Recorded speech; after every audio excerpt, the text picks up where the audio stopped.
Welcome to Cast of Creators. We're your hosts. I'm Nelson Thal. And I'm Casey Stewart. We spent our careers in media and publishing, and now we're setting the stage for creative people who inspire us to share their stories. Cast of Creators is presented by our new social browser called Hover. Hover makes browsing fun. You can follow people and your favorite sites to discover and discuss the web all in one place. Download Hover, that's HVR, in the App Store or the Play Store. On today's episode, we have Brendan Carpenter in the studio. He's a running coach and marathoner who lost over 160 pounds, and his story has been watched by millions on social media. Brendan shares his journey, challenges with being a creator, his new job, and a few viral moments that led him to have over 200,000 followers on TikTok. Here we go. Brendan, welcome. Thank you for having me. I'm really glad you're excited. here. Yeah, We're this glad is you're awesome. here. Thank you so much. We were just chatting before the interview, and you were mentioning that you're a bit foggy looking at a water bottle earlier. I woke up with the worst brain fog ever this morning and kind of worried me about coming in here because I might have some like we were talking about. So I was saying that I'm completely off of caffeine now. Yeah. And I've done this on and off relationship with caffeine, never with a girl, but with caffeine. You're married now. A bunch of times. And the reason why I end up going off caffeine is I find that if I'm working a lot, looking at screens, it affects my eyes. And I end up getting these, what the eye doctor calls ocular migraines. But it's not an actual migraine that hurts. It's just a situation where your eye is affected by either lack of sleep mixed with caffeine for me. And it starts to, it manifests in me. If I'm looking at something, then it's almost like I've got a little, like a blind spot just next to it. But when I go off of caffeine, it completely goes away. That's interesting. So that's why I've been off of caffeine now. Not even like caffeinated tea. Normally, I go off of coffee. Yeah. Right. This time, I'm off of caffeinated tea. I'm off of caffeine. Do you notice any other differences by not? Yeah, you have more energy. Do you? Yeah. Because what ends up happening now, so this is, I haven't dived deep into this, but caffeine is not actually an energy booster. It's a tired suppressor. Yeah. I was going to say suppressor. So it's not, the be all and end all if you want energy. It's a nice way to reduce your feeling of tired. Yeah. So Brendan, where are you from? I am from Peterborough, Ontario. Okay. It's the place I've lived for the last 32 years. Awesome. It served me well, but I think this might be the last year I'll be there. So I think I might move up this way at some point to Toronto. Nice. But yeah. It's, Big city. yeah. Yeah. Some people, a couple of my friends said they're going to start calling me Big City Bren. But yeah. So instead of Big Guy, which I was called all my life growing up. So it's kind of like Big City Bren, a lot better than Big Guy. Yeah. Absolutely. On that, I was reading a bit about you and I noticed a picture on your website. We can include it. It was you in college versus you now working at the same college? Yeah, at the same college. Big difference. Yeah, huge difference. Yeah. Because nobody would ever expect me to come back and be the cross country coach there because when I was in college, I was 360 pounds and the only place I was running to was my fridge for another beer. So it was kind of like a full circle moment when they asked me to come back last year to be the coach. And That's wonderful. Yeah, that's amazing. Yeah, it's kind of cool to be able to give back to the kids now. And I actually just got hired there for another role last week. So I'm back there doing even more. So that's awesome. Yeah, it's kind of neat. So the 360. Yeah. Okay. Well, first of all, it was 360 and 360 for a little context, well, it was a 180. Yeah. Okay. For a little context, Casey and I have been heavier in our past. Yeah. Casey a little bit heavier, me a lot heavier. So, this is an interesting episode because we can all talk about aspects of these journeys. But the 360, okay? Yeah. Is that something that you're gradually getting to, or did you did you become heavy quickly and plateau? Yep. What was your life up until that point? It was always kind of like a gradual incline, but like once I started drinking like alcohol and just kind of being influenced by my friends in high school, it kind of steadily inclined from there.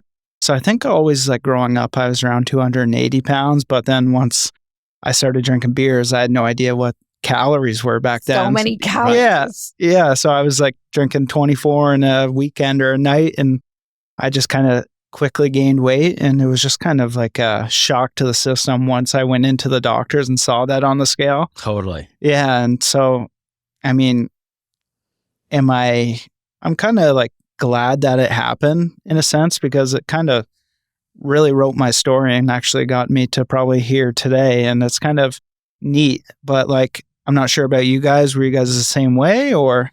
Gradual. Yeah. Yeah. It was probably like a pound a month for a decade. Yeah. A pound on the wrong side. Yeah. I was always but like not beer. pretty small. But I also had like most of my life gargantuously huge boobs. And then I had a breast reduction. And then I thought that was going to change my life. And I thought that, okay, I'm going to start working out. But some health kind of thing happened. And I just kind of started, I was like, was a bit sad for a while. And then I just kept eating snacks, getting takeout. Also drinking calories, then feeling like shit, then eating more calories and like being super lazy. And then one day I just said, I go to a lot of events, have my picture taken. And I was like, I don't want to be that person anymore. I do not want to do that. And I remember it was daylight savings 2019. And that day I started working out and I just didn't stop. And then I feel like after 6 months, I went really hard. And after 6 months, I really started to see some differences and I just felt so much better. Yeah. Oh, totally. That was your aha moment? Yeah.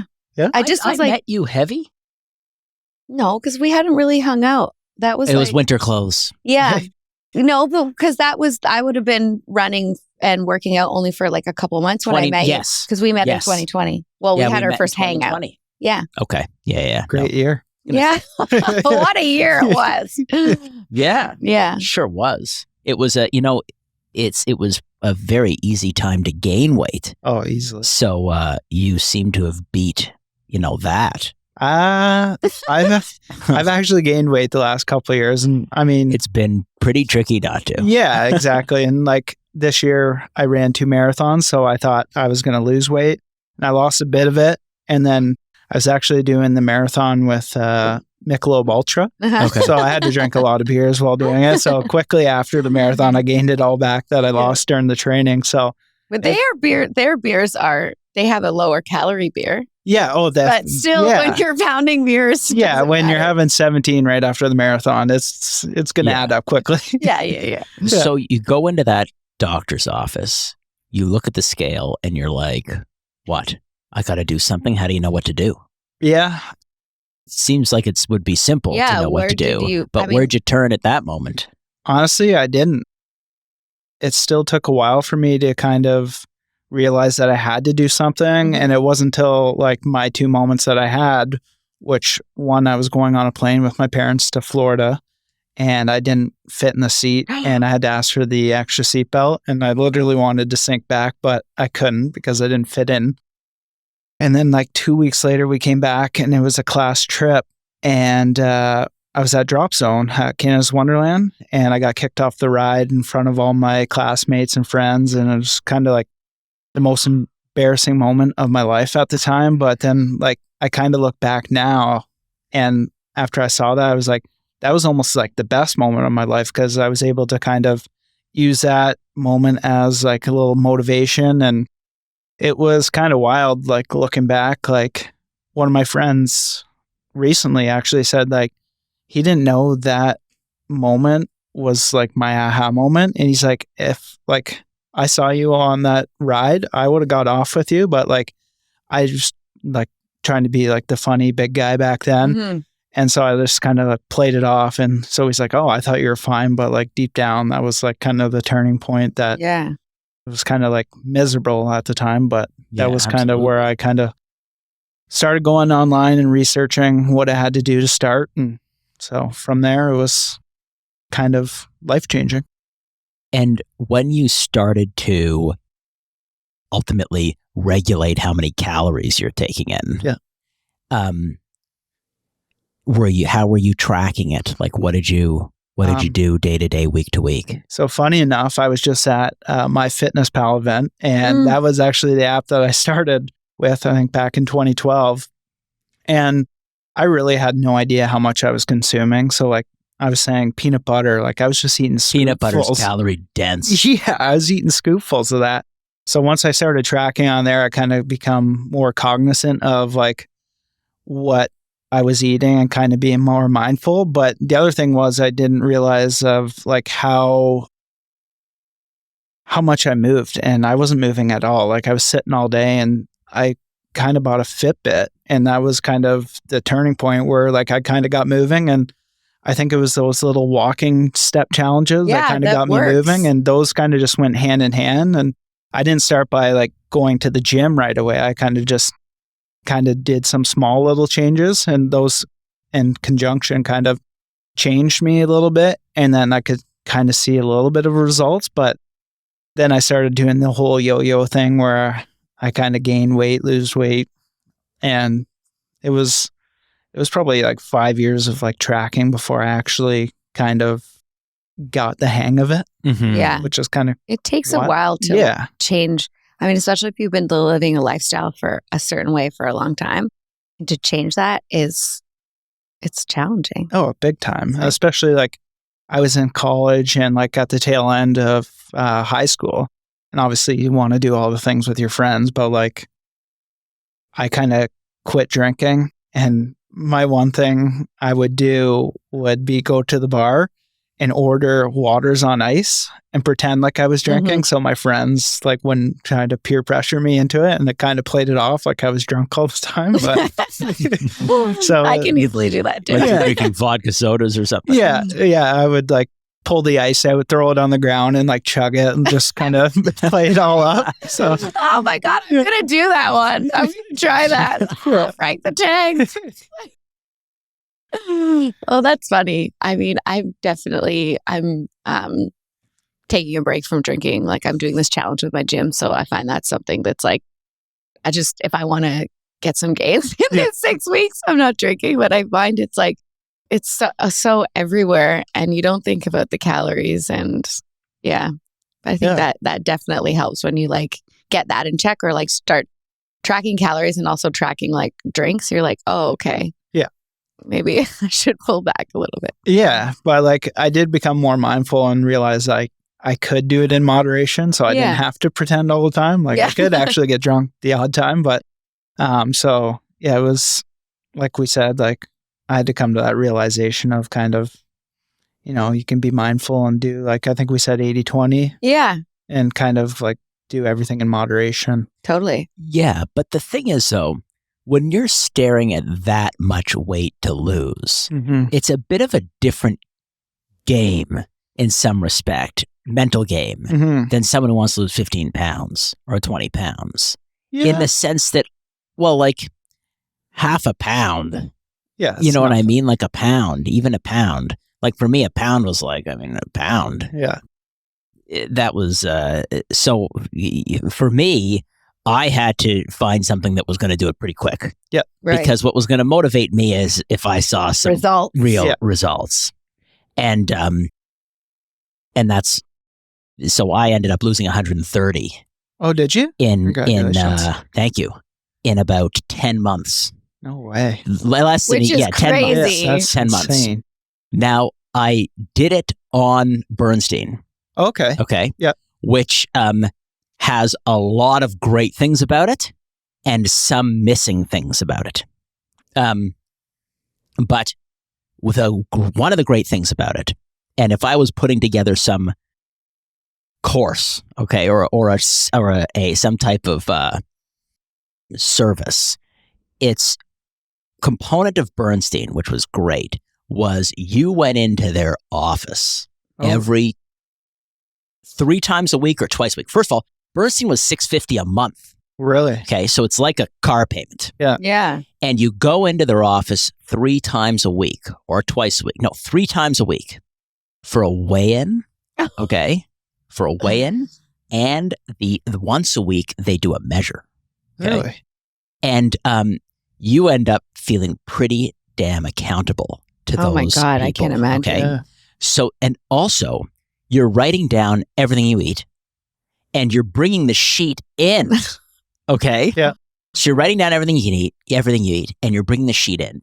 And the diet is basically 1,000 calories a day. Okay? For the whole day? Yes, for the whole day. But the thing is, Every day? every day. I mean, Every day. again, The thing is, keep in mind, that's very different. your body's getting the rest of the calories from all the fat you've got. Yeah. Like you're a walking battery. It's not like you're running, like you're running, like you've got tons of energy. Yeah, Okay. yeah. Like you've got like you're You could testing not for eat for a few ketosis. days. Yeah. So they test you for ketosis.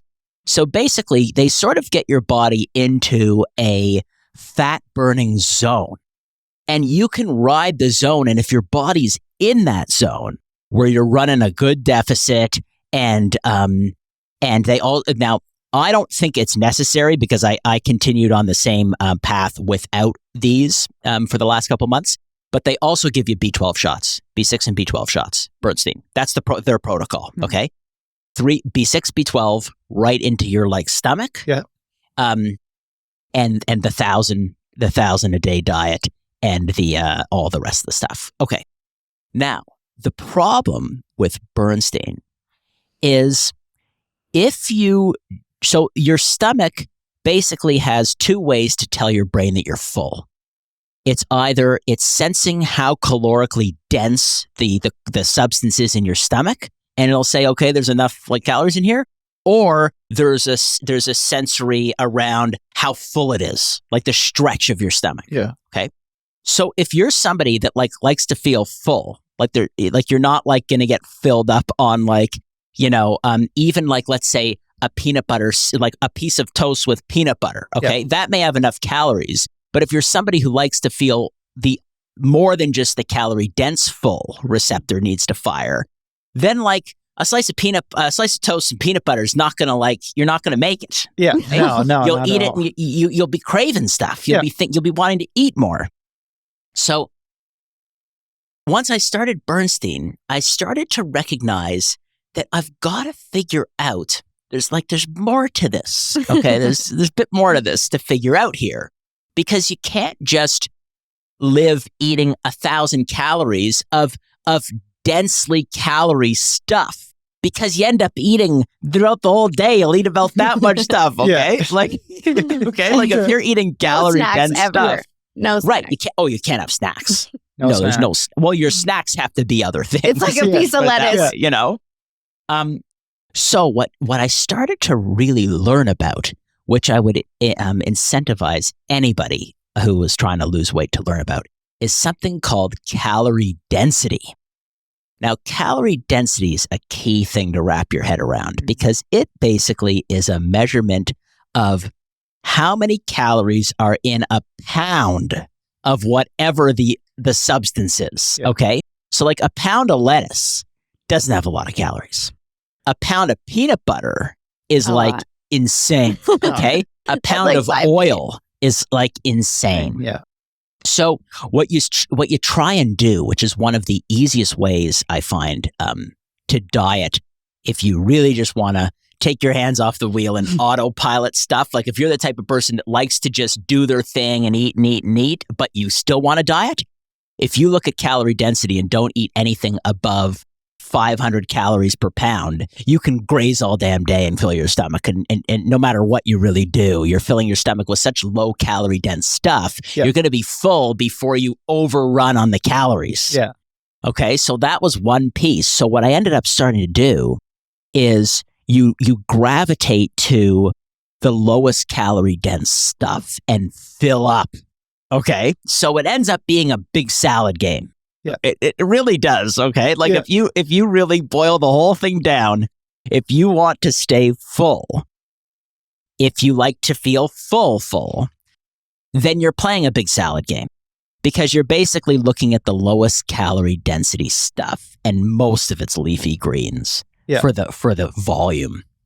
So I played a heck of a salad game, a heck of a meal prep game. I'm allergic to fish. So no fish in this thing. I'm allergic to nuts, but nuts are calorie dense. Can't really dabble in nuts. And so that was one piece of it, is like you've got to be eating stuff that will get you full without ingesting too many calories. Yeah.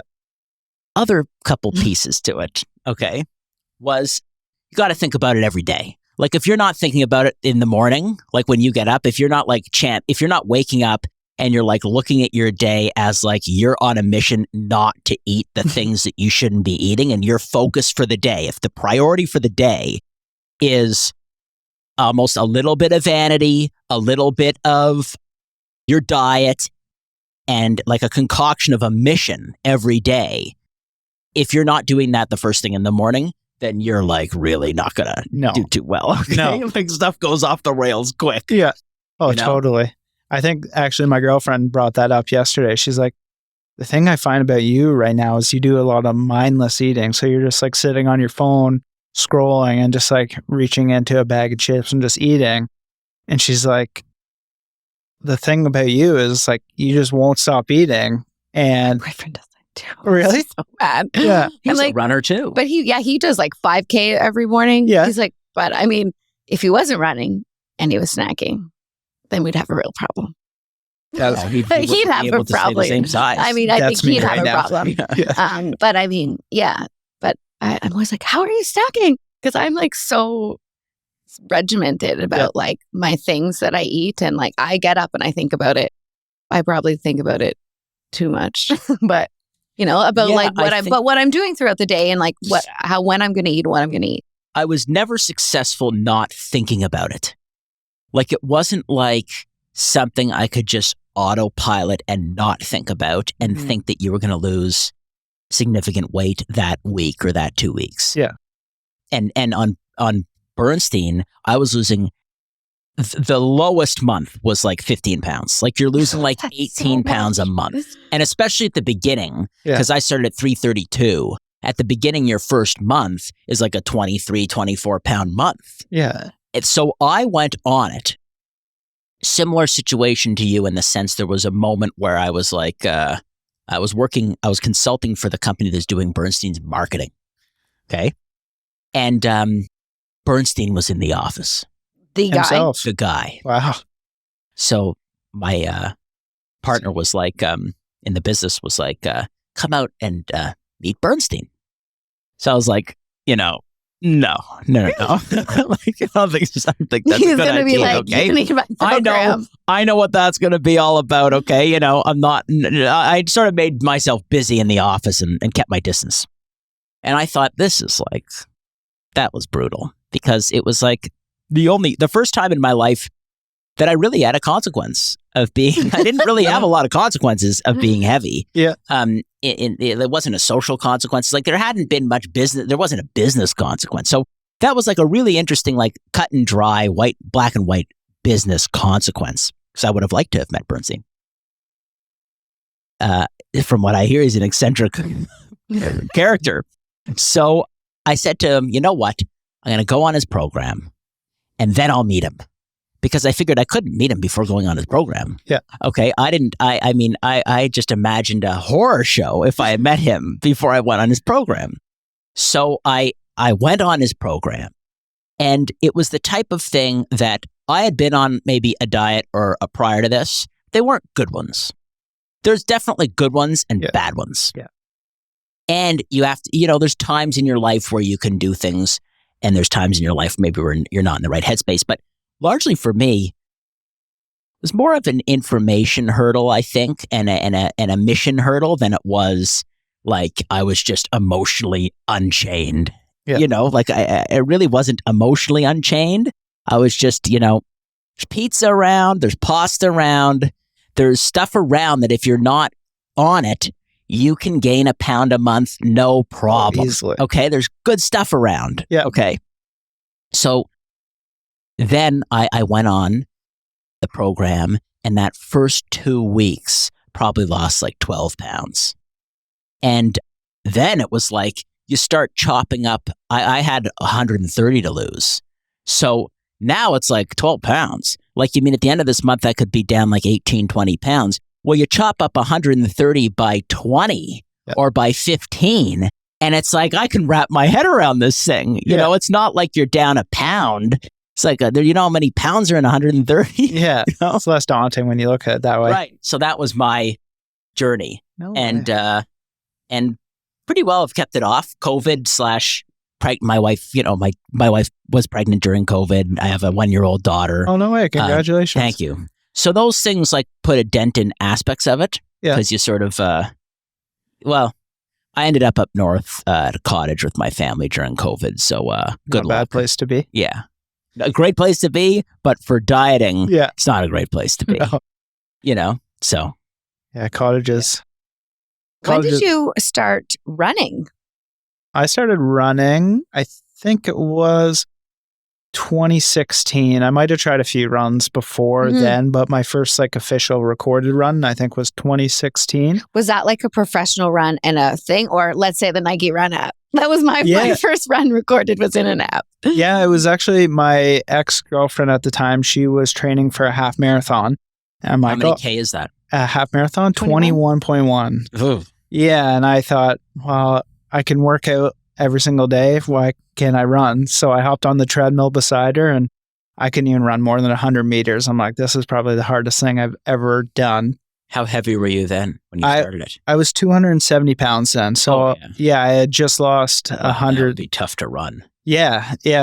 I mean, it was tough in a sense, but like I also, at that time, I had hit a plateau for the last 2 years. You were already down 90 pounds. Yeah. So I figured if I could lose 90 pounds, close to 100, I can probably run at some point. Yeah. So I didn't even do it from the sense of like I was going to lose weight, but I just wanted to try something new because I had exhausted all my other options and I saw her doing it. So I figured if she can, I can. Yeah.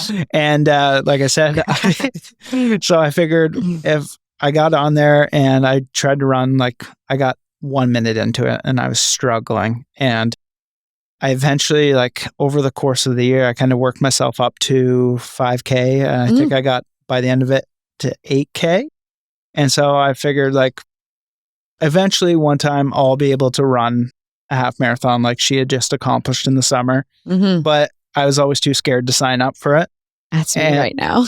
Are you? Too scared to sign up. I think maybe I'm not scared. I'll do it eventually. How far can you run that without being in a half marathon? Can you run 21K? Do you think? I mean, wouldn't probably. you try it first? Yeah. How long do you run right now? I don't do a lot of long runs.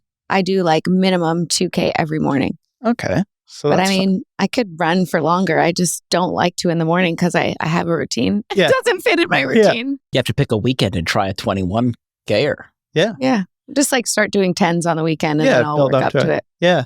Because maybe this weekend's the time. Yeah. Should. First, why not? I mean, what's the weather like this weekend? When? Yeah. If you picked a destination that you knew was 10K away, that would be helpful. Versus doing like a circuit in your neighborhood, that would be a little bit boring.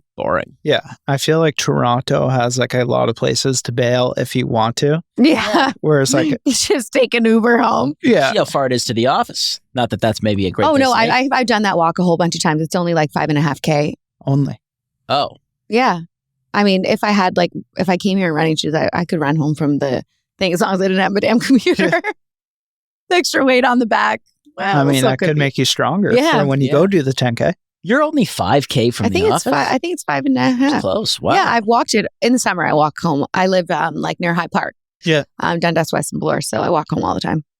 It's nice. Yeah, that's a great walk. Yeah, like if you can do that, like you can easily do a half marathon. I have a friend who's doing the New York half marathon. Yeah. This year she got accepted in the lottery and like I'm so excited for her. In March? Yeah. Yeah, that one I've heard great things about. Yeah. Should go down with her. I'm thinking about it. Sure. So when did you do your first, when did you do your first 2 minutes? I think it was like probably 3 weeks later because I think I gave it up after the first time. And then I'm like, I'll try to get back out there. But so all I did was start running on the treadmill and I wasn't doing a proper run plan at the time. So I kind of just like kept going on there and forcing myself until I got a side stitch. And every single week I kept going longer and longer. And then summer came and I finally ran outside and I hit my first like 5K, and then I kind of just like gave it up from there. But later that year, I started, once the weather turned bad again, I kind of went back to the treadmill and started running more and more. And that's when, in I think January of 2017, so like less than a year later, I got a phone call from my local radio station saying that I had won entry fee to the half marathon in a couple weeks. And Wow. I was like, is this a death wish? Like, I've never run that far in my life. Up to that point, it was like 8K, and I only had like 4 weeks to train. But I was like, I don't know if I can do this unless I don't try. So I went and signed up, and there was actually a girl that I know that was manning the front desk of the sign-ups. And she's like, you sure you want to do the half marathon? I'm like, yeah, like, what's the difference? Like, I had no idea. So I signed up for it, and I kind of went out there and I lined up, and it was probably the most nervous I had been. Like, it was like, I was like tingling, and like, I didn't say anything to anybody. I was just standing there. I think my ex-girlfriend, she took a picture of me, and I just looked so miserable. Mm-hmm. And once I got out there, it was like the most euphoric feeling I've ever had. And I actually broke my phone during the middle of the race because it fell in my back pocket, and I looked back and it was like bouncing down the road, and I had to run back up to pick it up. So during it, I'm like, I'm never doing this again. And I eventually crossed the finish line, and that's when all the adrenaline wore off me, and I started cramping because I didn't drink water out there. I had no idea anything about running. Like, yeah. And then I was like, you know what? I might do that again, but I'll never run a marathon. And then a year later, I'm running a marathon. It's just like, once I crossed that finish line, it just like kind of completely changed my life. And it's not something I ever expected, because like I said, I was 360 pounds and I could not even run for a minute. And it's just kind of cool once you put yourself out there and kind of try things that you don't think you're ever going to be able to do. And like I think I wrote the other day online, it's just like, life will take you where it wants if you just let it. And so I kind of just saw that as a sign and went with it. And here we are. Yeah, amazing. That's wonderful. Yeah. I was going to ask, what happened with Ryan Seacrest? Yeah. So, there's a story here, and tell me about it. Yeah. So last 2021, we went back into another lockdown, mm-hmm.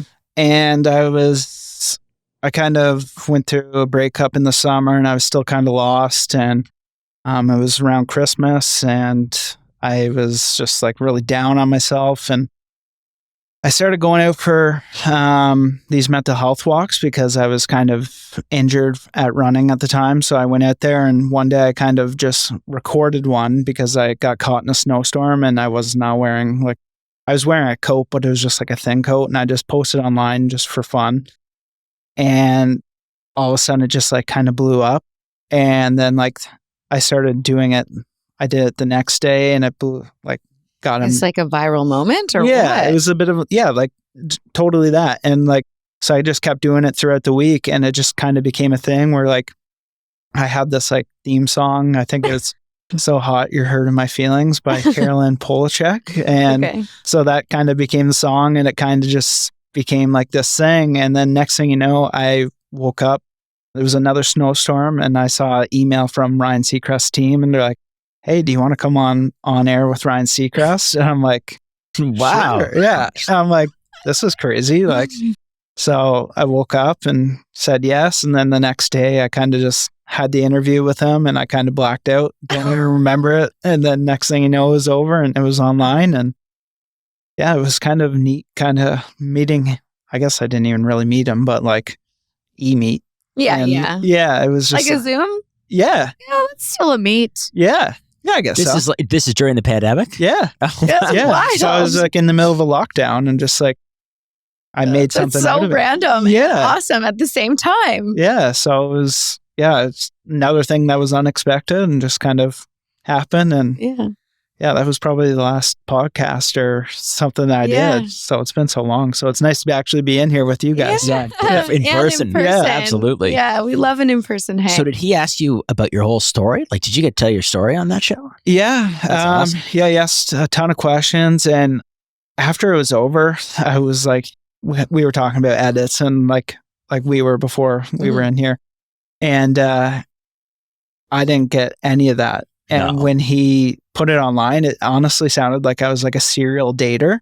Oh no, like I've dated a million girls, but like I've only dated 4 girls in my life. But somehow it was just like edited to kind of seem like I dated. It's funny. Yeah, you said ex-girlfriend a couple times. Yeah, so like it was kind of funny how that happened. But like, yeah, I kind of actually met my new girlfriend out of that. Oh my God! Wow. Yeah, she kind of saw those videos online, and then she like actually pumped me up to be on Ryan Seacrest show because we had just started talking. And yeah, it's kind of funny how that all just came together just because I got caught in a snowstorm in a coat. Yeah, and maybe you're putting out good vibes, you know? Yeah, I think like I try to just put. And then after that led you more into the creator space and signing with an agency, right? Yeah. So I was stuck at like 150,000 followers on TikTok at the time. And for me, like that was amazing because I've never expected to be a creator. And so whatever I had, I was just like fine with. And then that week it kind of blew up and just went over to 200 and something, whatever it is now. That's crazy. Yeah. Amazing. Thank you. I it. appreciate that. It's just like, I got like that week, I'm like, I'm so inundated with requests from like different companies wanting to work with me. I'm like, I have no idea like what I'm doing and like trying to negotiate. And then my girlfriend was like, what if you got like an agency? And so like, I was like, yeah, but like I never reached out to anybody. And then the next week I had 3 reach out to me and I'm like, what? Like this the makes universe. It makes no sense. And then so I finally signed with the Shine Talent Agency a few months later and just kind of, it's actually been like a really neat experience because I probably wouldn't have had some of the opportunities had I not signed with an agency. And it's just kind of neat the way that the inner workings of the social media world happens because like I said, I didn't expect myself to ever be in this space. And it's honestly pretty interesting to see how much is out there and what can be done. Yeah, agree. Yeah. So how often are you posting these days? Like personally or ads? Personally. TikTok, I try to do 2 or 3 a day. And I try to stay steady on there. Instagram, it's kind of hit or miss each week. Just the algorithm on there is kind of just frustrating. Yeah, it's not fun.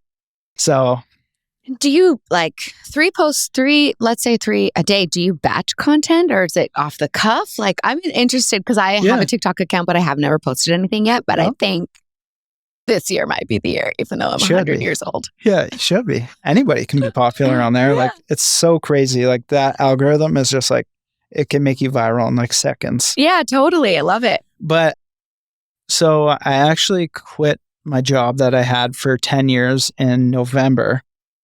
And like the first week that I was off of it, I was kind of just sitting on the couch and just winging everything. And then I got into like a rhythm of like batching everything. Yeah. But then I felt like I was editing all the time. And so I'm kind of more so just off the cuff and like what's there. Like some days I'll edit just like a vlog style type day, but I try to just kind of keep it real and just whatever's at the top of my mind at the time and just kind of go with it. And yeah, that's good. Yeah, it's interesting and it's kind of nice because like Instagram versus TikTok, I think are like 2 like separate entities where like I find like Instagram is more pretentious and like I really have to think of what I post over there and like you can't post like several times a day like where you do on TikTok. And so yeah, it's kind of funny like trying to curate your audience and what you're posting on each. And it's just like, I really just like the style of TikTok where I can just do anything off the cuff and just kind of, you never know where it'll take you. And like most of the videos for me on TikTok that I've worked are the ones I've put the least amount of effort into. I've heard that. Yeah. So like the first one that I like ever went viral was this one where I put a sound of farting over me running and it was like what I hear versus what other people hear and I posted it, turned off my phone, woke up in the morning. I think there was like 3 million views and I was known as Turdbo the next day. So like, it's just like, I have no idea how it works, but it's like truly amazing. And I was telling this story a couple months ago where I went to like one of my first creator events. Mm-hmm. And this girl was like, yeah, I know you from TikTok. I'm like, oh yeah, you've probably seen like the video of me farting. And she's like, what?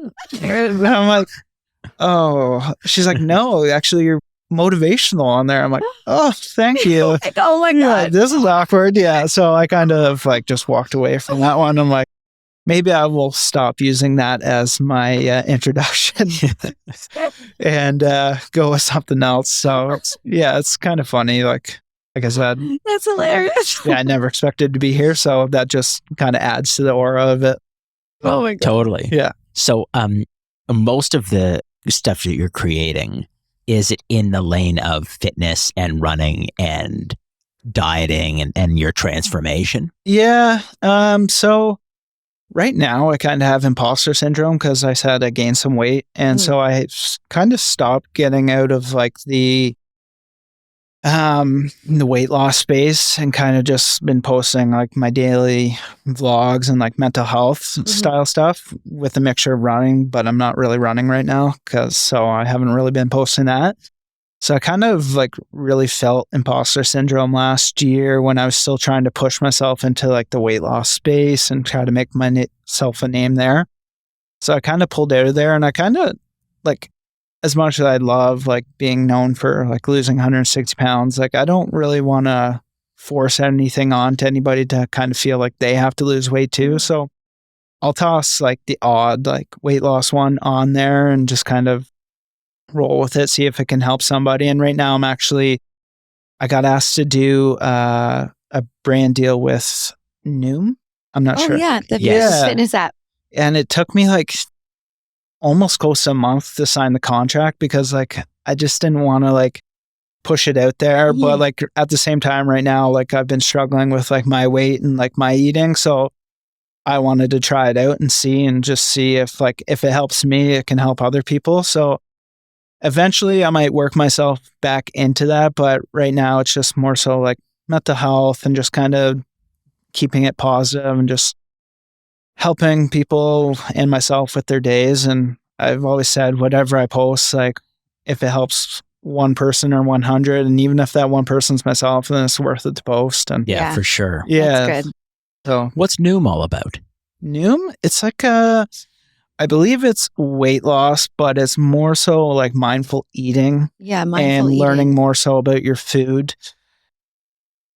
I haven't really dove.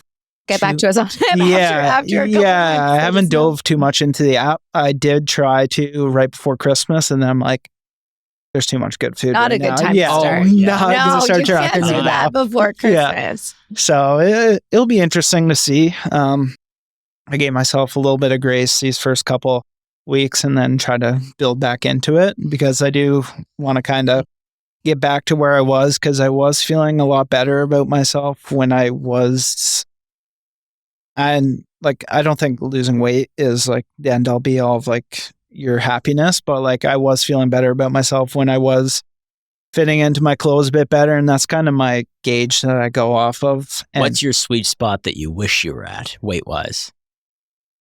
Usually I like to be around like 200. Yeah. And so like if I fluctuate 10 pounds heavier, 10 pounds less, like that, I don't mind. But right now I think I'm at like 230 and I've had to go out and buy clothes for the summer and the winter. And like you said earlier, the winter clothes, those are my favorite because like I can just kind of an easier season. Yeah, I can hide a bit behind it, but like I had to fill out actually I had an opportunity last night to fill out something about male body confidence and like how you can go about that. And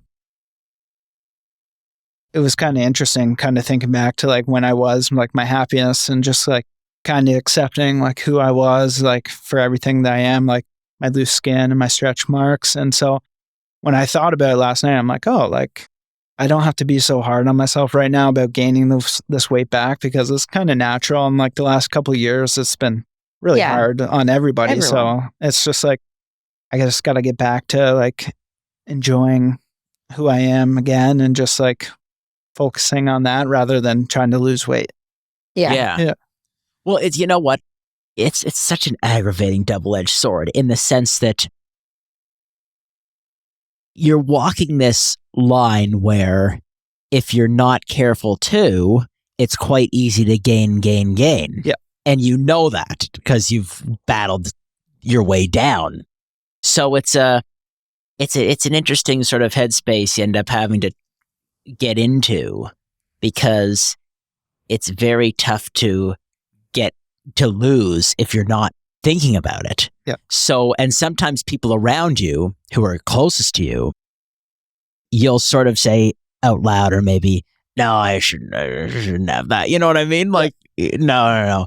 And, but then they're like, you're always thinking about your weight. You're always thinking about your weight. Yeah. But the thing is, if you don't, it's not going to change. Okay, I'll have it. You know what I mean? Like, totally. So it's this such a a double-edged sword because it's like you wish it was in a way something that you could just not think about. Yeah. And get in a groove and healthy eating type thing. Yeah. But if your body or your natural sort of routine is on the wrong side of whatever that number is to keep you the same weight, then it's an easy thing to say, but you know what happens. Yeah, totally. Because I know what happens. Oh yeah, and it's not the outcome that you really ultimately would like. Yeah, it's not what's going to make you happy. No. So it's a tough one, but most people go through it.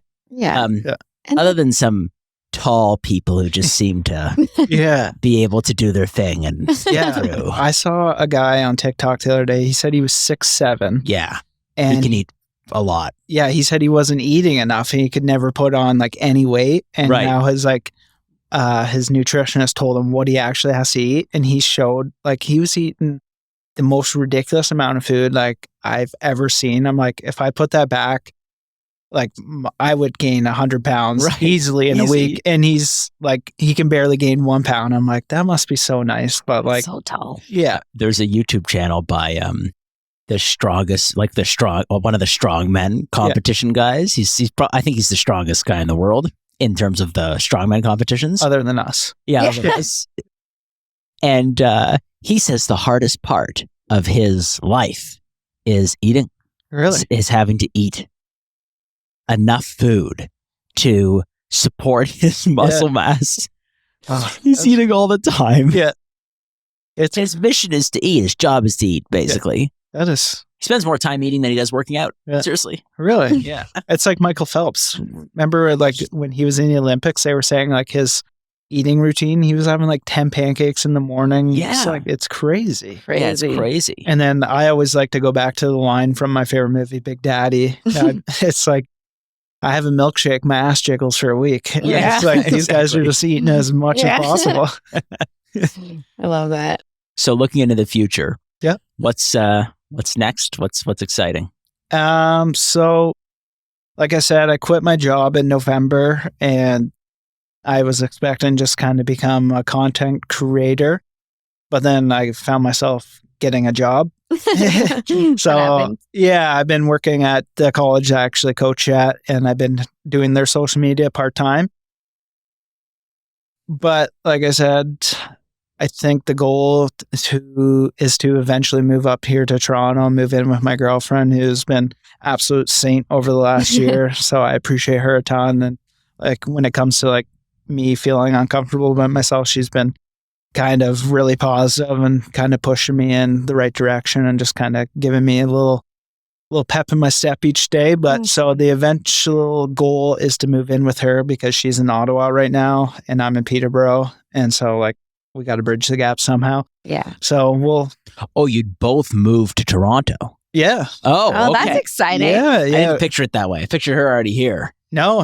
Yeah. I can see that. Yeah. So that's fun. Yeah. Kind of build something together and totally. Yeah. See where it can take us. So that's probably the main goal of this year and just kind of building what I've done online and just kind of then also getting back into running and just kind of enjoying life because like I don't want to take it like too seriously. I mean, you got to take it serious at some points, but it's like life's more fun when you're just kind of, for me, just bouncing around and just kind of doing things here and there. And so, yeah, I'm not really too sure where life will take me, but I mean, it's shown me that it'll take me places if I just let it. And that's kind of what I'm going to do now.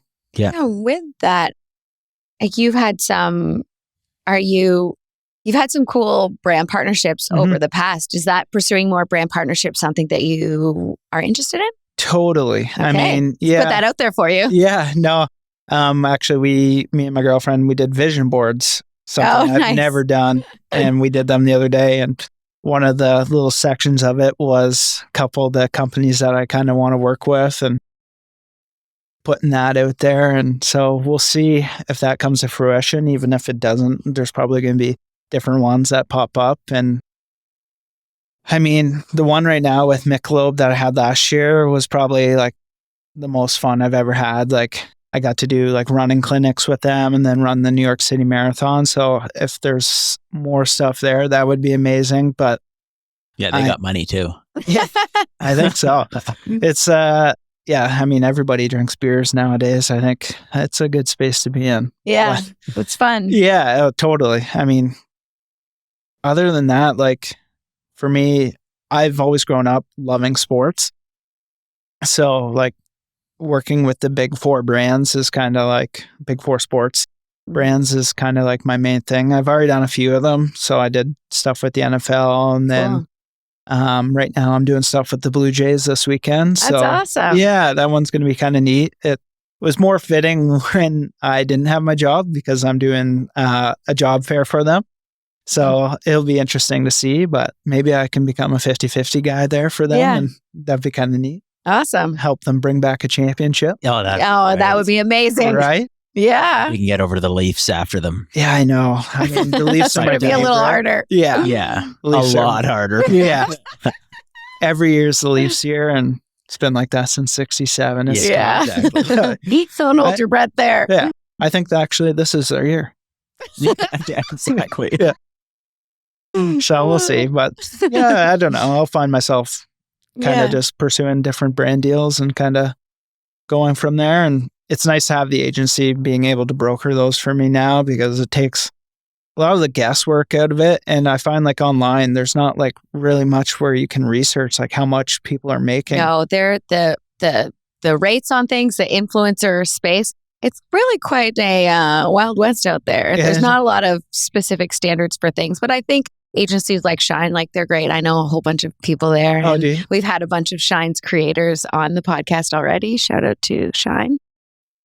Because we're friends with a whole bunch. But I think agencies, now there's agencies representing a lot more creators, that space is not becoming more regulated, but there's becoming more like brands having more money for that specific thing and having rates that are, more reasonable rather than like closing your eyes and throwing a dart at them. Yeah. Because I think we can undersell ourselves too if we're just representing ourselves. I mean, some people are pretty confident and they can just like, they'll oversell themselves and not get hired. Yeah. Or they throw out a huge amount of money and I'm like, you got how much? Yeah. And I'm like, oh, I'm so dumb because I've been that person. And now I'm like, now if it's something that I don't really, maybe I don't want to do it, I'll just throw out something ridiculous. And I had last year something happened. And I was like, shit, I got to do it now. Yeah. Yeah. And I was like, oh, well, but it's crazy wild. what's out there. Yeah. Never would have expected that. Marketing was not something that I was taught in school. So I didn't know how much money was actually in it, which is neat to be in this space. But it's been good to have representatives like Shine to kind of, like I said, not undersell myself because I was really trying just to like, when I first started, I'd be like, I'll say this little amount so I can actually just get hired. And then, absolutely. I think everyone does that, so don't feel bad. It's like everyone starts there and then you learn as you go. Yeah. That go through what you go through. Yes. Grow through what you go through. Is that I Yeah, say that all the grow. I time. don't know. Go. I've never heard that one. Yeah, grow through what you go through. Grow through what Yeah. you go through. Yeah. Well, beautiful. Love it. Thank you for joining us. Thank you for having me. I appreciate it. This was a lot of fun. Yeah, I love it. I'm glad you had fun. We did too. It was great. And I'm sure that all of those dreams of yours were going to be champions for you. And we're going to definitely see them happen. Perfect. I appreciate that. And likewise. Thanks. Thank you. Thanks, guys. Thanks for tuning in this episode with Brennan. Check out his website in Hover at breecarperruns.com. You can find more episodes of Cast of Creators on YouTube, your favorite podcast platform, or visit castofcreators.com. And make sure you subscribe,